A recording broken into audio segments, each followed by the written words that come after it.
இயேசு கிறிஸ்துவின் அன்பின் வாழ்த்துதல் உங்கள் அனைவருக்கும் தெரியப்படுத்துகிறேன். இன்று ஏசப்பா நம்மோடு என்ன பேசுகிறார் என்று நாம் பார்க்க போகிறோம்.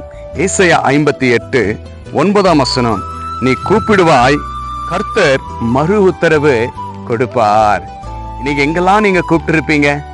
ஒரு ஆபத்து நேரத்துல உங்க சொந்தக்காருக்கு போன் பண்ணிருப்பீங்க, இல்ல உங்க உடன்பிறப்புக்கு போன் பண்ணிருப்பீங்க, உங்களுக்கு நெருங்கிய நண்பருக்கு போன் பண்ணிருப்பீங்க. யாருமே ஒரு பதில் கொடுத்திருக்க மாட்டாங்க.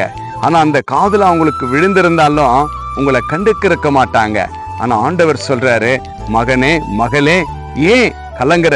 ஏன் நீ கவலைப்படுற?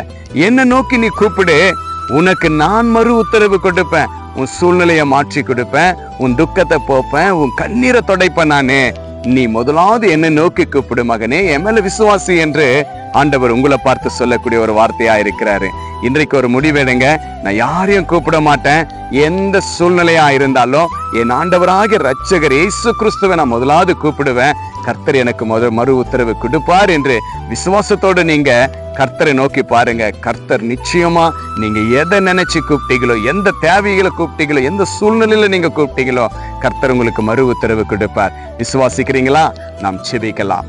எங்களை நேசிக்கிற பரலோக பிதாவே, அருமையான இந்த நல்ல வேலைக்காய் ஸ்தோத்திரம் ஆண்டவரே. அப்பா, எல்லாரையும் நான் நோக்கி கூப்பிட்டேன், யாருமே எனக்கு ஒரு உதவி செய்ய முடியாத சூழ்நிலையா ஆயிடுச்சு ஆண்டவரே. ஆனா இன்று இந்த நிமிஷம் ஆண்டவரே, நாங்கள் உம்மை நோக்கி கூப்பிடுகிறோம் ஆண்டவரே. மறு உத்தரவு நீங்க கொடுத்ததற்காய் நன்றி செலுத்துகிறோம் கர்த்தாவே ராஜா. கர்த்தாவே, இதை பார்த்து கேட்டுக்கொண்டிருக்கிற அன்பு தேவ பிள்ளைகளுடைய அப்பா குறைகள் எதெல்லாம் இருக்கிறதோ, என்ன தேவைகள் இருக்கிறதோ, அப்பா மனுஷர்களை பார்த்து கூப்பிடலாம் ஆண்டவரே.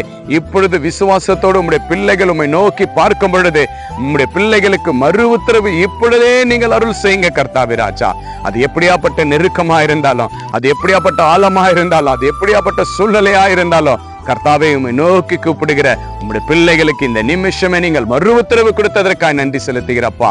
இயேசுவின் நாமத்தினால் இதை பார்த்து கேட்டுக்கொண்டு விசுவாசிக்கிற ஒவ்வொரு பிள்ளைகளையும் ஆசீர்வதிக்கிறேன் கர்த்தாவே ராஜா.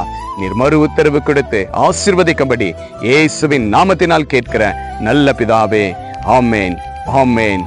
கர்த்தரை நோக்கி கூப்பிடுங்க, கர்த்தர் மறு உத்தரவு கொடுப்பார். கர்த்தர் உங்களை ஆசீர்வதிப்பார். Jesus with you. Jesus loves you. Praise the Lord.